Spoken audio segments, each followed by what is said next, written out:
새 정부가 출범하면서 이제 정치적 불확실성이 해소가 됐습니다.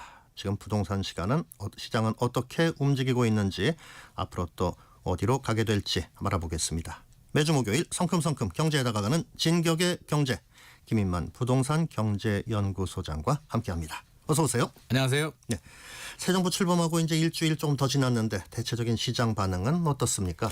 부동산 시장 반응은 일단 갈 길 가고 있는 것 같습니다. 서울과 네. 이제 지방의 양극화는 그대로 유지가 되고 있고요. 전체적인 통계는 0%, 한국부동산원 주간 매매 가격 지수 변동률을 보게 되면 전국의 평균은 0%니까 중간을 딱 차지하고 있는데, 그 위쪽은 서울 수도권 지역들이 차지하고 있고요. 아래쪽은 지방이 차지하고 있습니다. 서울에서도 한강벨트라고 하죠. 강남 3구, 용산구, 마포, 성동, 강동, 동작, 광진구 이런 지역들이 굉장한 강세를 보여주는데, 토지거래허가 구역을 3월 24일에 확대 재지정하고 한 달 정도는 좀 주춤하는 상승률이 좀 둔화되다가 최근 한 달간은 상승률이 다시 커지고 있고요.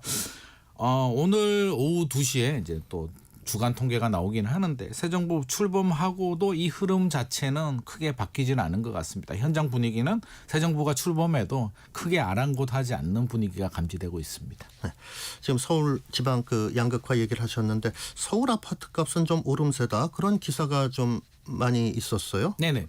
실제로도 그렇습니다. 물론 서울이라고 이제 서울 전체가 그렇지는 않고요. 네. 제가 앞서서 말씀드렸듯이 한강벨트 쪽은 한강, 이런 네. 표현이 적절한지는 모르겠습니다만, 현장에 가서 이제 모니터링을 해보고 임장을 해보게 되면 약간 무정부 상태 같은 느낌이 듭니다. 네. 그래서 예전에는 집값을 올리게 되면 5천만 원씩 이렇게 집주인들이 올렸는데, 최근에는 2억 3억씩 올립니다. 강남 지역들은. 그래서 이게 과연 옳은 일일까? 이게 정상인가 비정상인가 판단이 안 될 정도로 지금 굉장한 상승을 보여주고 있고요. 많은 수요자들이 불안해합니다.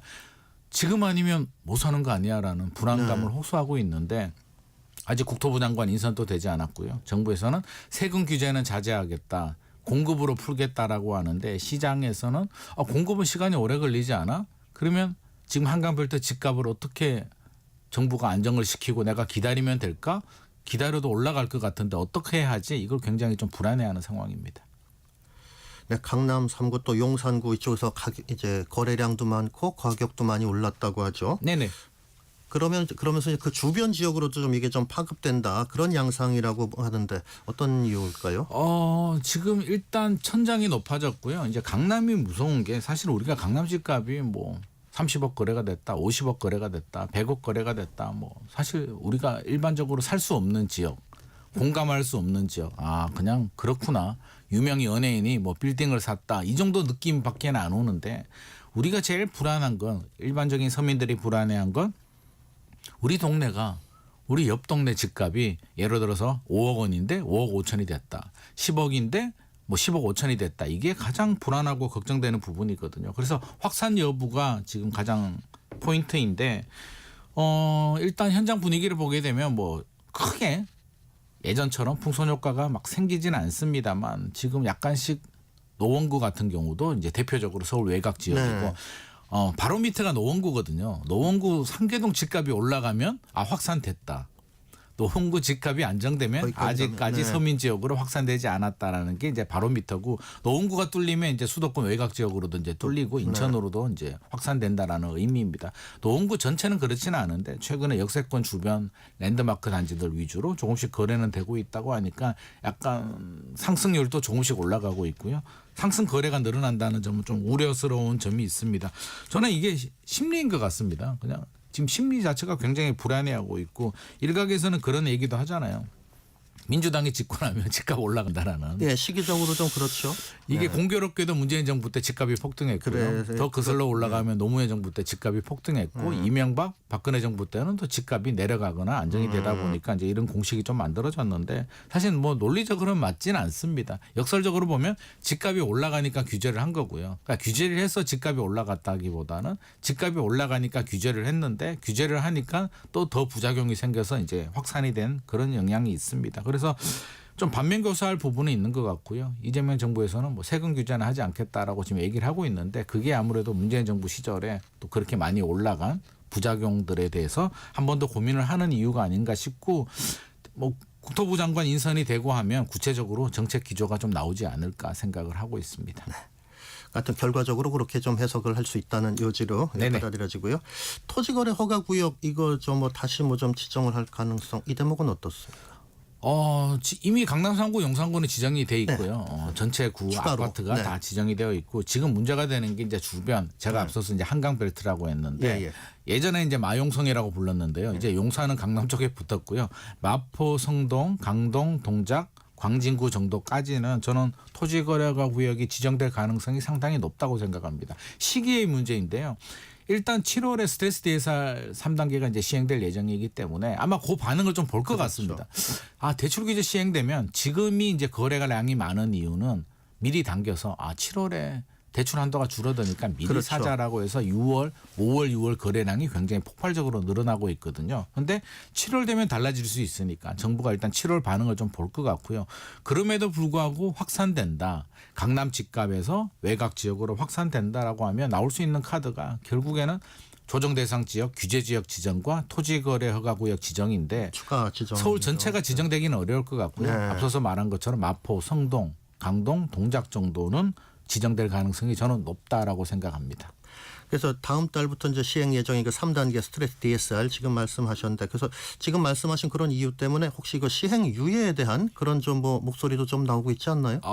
목소리는 나오는데 저는 그럴 가능성은 99% 없다라고 실행되지는 생각합니다. 않을 것이다. 요청은 무조건 시행이 있어도. 된다라고 네네. 생각합니다. 왜냐하면 작년 생각하시면 작년 7월이 원래 2단계 시행 예정이었거든요. 네. 근데 2달 연기했습니다. 뭐 자영업자들도 힘들고 경제도 힘들기 때문에 2달 연기하니까 어떤 반응이 일어났냐면 정부가 집값 잡을 의지가 없다. 5월부터 작년 5월입니다. 2024년 5월부터 거래량은 늘어나는데 6월에 정부가 스트레스 DSR 2단계를 2달 연기한다고 하니까 시장에서는 왜곡 반응을 하는 거죠. 그 당시는 이제 윤석열 정부입니다. 윤석열 정부는 집값 잡을 의지가 없구나. 우리가 빨리 더 늦기 전에 집을 사야겠다라는 심리가 발동이 되면서 7월 거래량이 9천 건이 넘게 굉장히 높은 거래량을 기록을 했거든요. 그래서 원래 그런 의도는 아니었습니다. 그리고 그렇게까지 할 정도도 아니었는데 시장은 굉장한 과민 반응을 보여줬기 때문에 화들짝 놀랐죠. 아마 국토부가 나름대로는 또 그 트라우마가 있을 것 같습니다. 그래서 절대 3단계는 연기 안 하겠다고 네네. 못을 박았고요. 회의 때도 누누이 강조를 합니다. 절대 우리 연장 안 해라고 하니까 이걸 연장하게 되면 시장에서는 이재명 정부도 집값 못 잡는구나. 집값 잡을 의지가 없구나라고 판단을 할 수도 있기 때문에 신뢰 상승세가- 영향을 그러니까 실제로는 그런 게 아닌데 네. 시장에서는 엉뚱한 반응을 보여줄 수도 있어서 일단 해석을- 일관성 있게 추진될 가능성이 높습니다. 지금 집값의 흐름이 좀 하반기에도 좀 계속될 것으로 보십니까? 어떻습니까? 지방은 지금 상태 하향에서 계속 안정이라는 표현은 좀 그렇습니다만 하락 상태가 유지가 될 것 될 같고요. 것이고. 네. 이제 문제는 서울이잖아요. 이게 풍선 효과로 확산이 되느냐 기로에 서 있는데 저는 앞서서 잠깐 말씀드렸듯이 7월에 시행되는 스트레스 DSR 3단계 결과가 굉장히 중요하다.